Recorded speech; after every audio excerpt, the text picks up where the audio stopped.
Now, look, one of the continuing issues in this country is the almost total inability of young people to be able to buy into housing.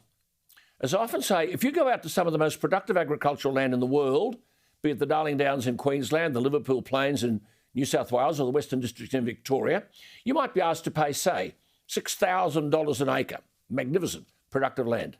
But if you go to Castle Hill in New South Wales or the Mornington Peninsula in Victoria or Kenmore in Brisbane or their equivalents in Adelaide and Perth, not to a lesser extent Hobart, you could be asked to pay $1 million or more for a quarter-acre housing block. So totally unproductive land, except for putting a house on it, $4 million an acre, the best agricultural land, $6,000. How can that happen? Well, one person has identified all of this and related issues, and I hope he doesn't mind me saying it, has got nowhere in the federal parliament, is the former world number 8 tennis player, great friend of mine, champion Davis Cup star, and the man who won back John Howard's seat of Bennelong for the Liberal Party in 2010, retained it in 2013 and 2016, resigned in 2017 due to all this dual citizenship nonsense, smashed Christina Keneally in a by-election in 2017, and then won again in 2019, John Alexander.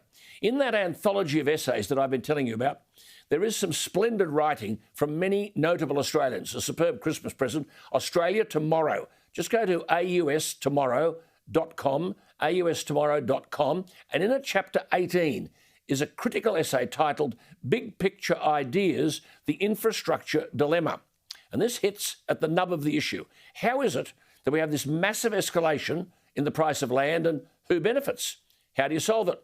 My very good friend J.A. joins me. John, thank you for your time. You've been chair of this Parliamentary Standing Committee. I think your inquiry was called Fairer Funding and Financing of Faster Rail. But if we just keep it simple, you're saying that there's a lump of land out there, it could be 2 acres or 20 acres, and we'll take Badgerys Creek in Western Sydney, and you cite that as a classic. Some bloke unnamed buys a stack of acreage years ago for not much. Then government decides to spend taxpayers' money to build an airport, and the land increases in value from $2,000 an acre to $10 million an acre. Take up the story, J.A., for our viewers. You've been trying to get on top of this. Well, that's the evidence that we got during the inquiry, that land had gone from the value of dairy land out there, $2,000 an acre. And after the announcement of the airport and then the location of the train stations, that acreage would be worth around $10 to $15 million per acre. Andrew McNaughton, who is the technical director of Highspeed Rail 2 in Britain, gave evidence, and he said, before you make any announcements as to where you might put a metro rail or a high-speed rail, you've got to first secure the current value of the land on which you will make a charge, because 1 minute after the announcement, land price has gone through the roof. Absolutely. So you asked this question, what should happen to landowners or speculators when they're provided with taxpayer-funded infrastructure and favourable zonings by government, which then deliver enormous profits from that infrastructure paid for by the taxpayer? Now, before we come to your answer for that, your essay deals with this area we've talked about, Western Sydney Airport, because that's a metaphor of the problem. The government is investing tens of billions of dollars of taxpayers' money into a new airport supporting facilities. Land has been impacted, which, as you just said, previously saw things like dairy farms. Now it's mixed residential, industrial, even CBD commercial centres. And you're saying, why should those who own the land now enjoy unconscionable profit? How do you answer that? Well, this is what is so wrong, and it's been going on for over 100 years. We invest the taxpayers' money and the landowner walks off with the benefits. It's sort of the opposite of Robin Hood. But what the real problem is, and where we're really coming to a head here, if we go ahead with high-speed rail corridors between Sydney and Melbourne and create a whole lot of new cities, this will play out time and time and time again. And it is coming to a head because what Josh Frydenberg said in regard to the recovery from COVID is that we are going to spend phenomenal amounts of money on infrastructure, and we're going to pay it out of debt, and future generations of taxpayers are going to pay it back. That's right. Wait a second. Yeah, and they're going to make some individuals, a handful, very, very wealthy.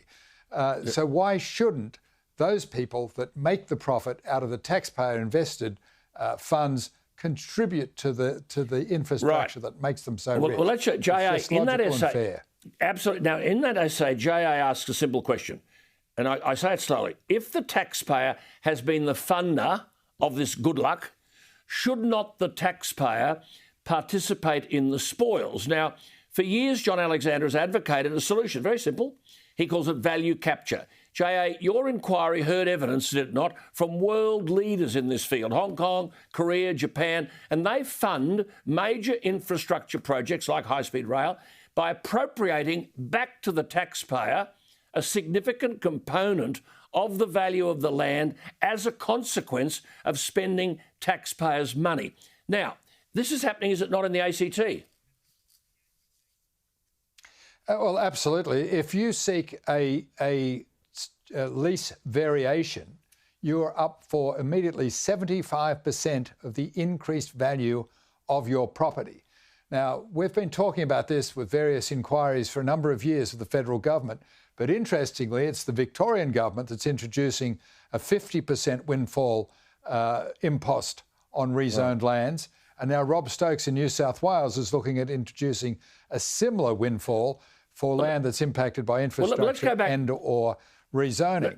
Let's go back to Badgerys Creek then, J.A., to explain how that works. It's very simple. J.A. is saying if someone bought the land at Badgerys Creek for $4 million and then it sold for $500 million, because acres and acres of it, because they want it for all that infrastructure, under the ACT system, 75% of the $500 million minus the purchase price would come back to the taxpayer. People say, oh, what about that? But as you say, J.A., hang on, the seller would still walk away with $125 million, which is over $120 million more than he paid for the land in the first place. It's hardly unfair. It's a very good day's work for that cunning investor. Yeah. That money would still be subject to capital gains tax. So if you pull the capital gains tax component and the windfall tax, then you've got a really viable value capture mechanism that could fund high-speed rail from Sydney to Melbourne and Sydney to Brisbane. Had it been put in place at Badgerys Creek, would have funded the entire cost of the airport and the associated infrastructure. Yes. And that's where we missed the boat. We shouldn't miss the boat again. Yeah, but look, Joe, you close your ears, J.A. Let me tell you, I know this bloke backwards. He has been arguing this for years and years and years and can't get anyone in the decision-making process in government to listen. Now, supposing the money doesn't go, J.A., to infrastructure, OK, we built everything. You're saying, hang on, we can free up funds to cut taxes, improve education, improve health. In relation to that point you just made there, can I take you back to the New South Wales budget of 2021, which wasn't long ago, and that announcement? How far down the track is that, an infrastructure contributions system? Does that have any legs? It certainly does. I think Rob Stokes is excellent. I think he understands value capture very, very well, as does Dominic Perrottet. And I think they've got an excellent idea. And I think they are seriously looking at funding high-speed rail in this way. And when you look at it, I mean, if they can get Victoria and Queensland to join with them and link up a high-speed rail corridor and have those states united, you might call it the United States of Australia. Unfortunately, if they do that, they will make the federal government look rather redundant, and that would be, again, another missed opportunity for us. Yeah, as you say in that essay, where there is politics, there's mischief. And so to take the theme of the anthology, Australia Tomorrow, as you say, if we want to shape Australia for tomorrow, we'll need more infrastructure. You've made that point. Which brings me to one critical sentence in your essay, and you said this: if we continue to fail those who elect us to govern in a just, equitable and fair fashion, the grossly inequitable scenarios, this is John Alexander, that have played out in Western Sydney will be repeated time and time again, with the lucky getting rich beyond belief and the taxpayer footing the bill with interest. So just come then to my first point, J.A., governing in a just, equitable and fair fashion. That brings me to my opening sentence. The dearest component of a house and land package is the land.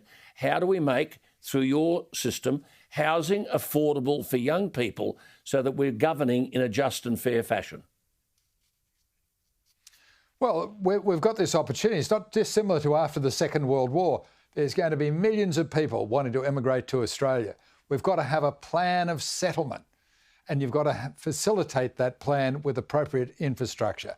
then you'll create a supply of housing, and when you've got an abundant supply, you bring the price down. You'll ease the housing pressures of Sydney and Melbourne and the congestion pressures. You'll do what Barnaby wants and get investment into the regions. It's going to answer all of the questions.